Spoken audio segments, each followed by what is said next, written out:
I'm here today to introduce you to a series of videos that are going to take you behind the scenes of the development of Operation Flashpoint Dragon Rising. Signal, go! Oscar Mike, out! ET gunner on their left flank. The hardcore game mode is for the true fans of Flashpoint. In hardcore mode, you're basically stripping out all of the supporting features and you're fighting as a soldier would. You're using line of sight to verify targets, and that's the experience that we think our hardcore fan base are really looking for, and it's a great experience, especially in co-op. For starters, we take all of the HUD off. There's nothing there at all, no crosshair, no compass. You're all on your own other than a map.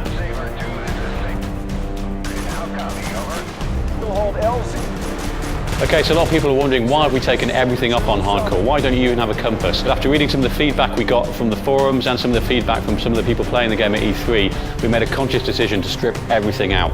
It is hardcore, it's turning it right up to 11.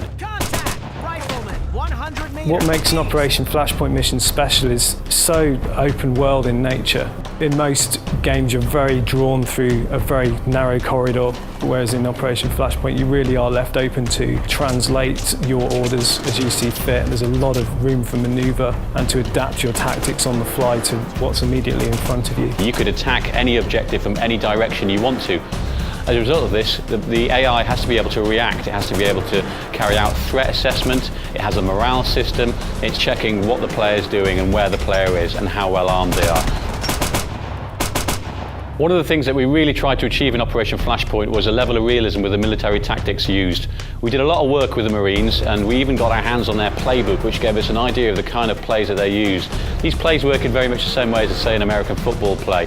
They have distinct strategies that they use at distinct moments.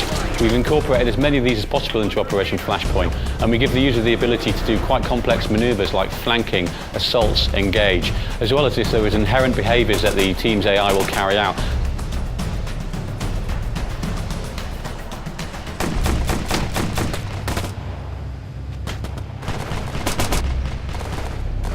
In a typical mission, you're going to be using the same tactics that the US Marine Corps use in real life. You've got a fair, fine degree of control afforded by the command radial. As the fire team leader, you're really calling the shots. So you have a lot of control over your fire team.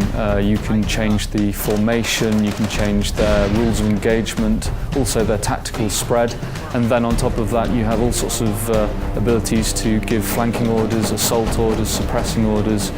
One of the context-sensitive orders you can issue is assault building, and this will allow you and your fire team to force your way in through the door and clear all the rooms within that building.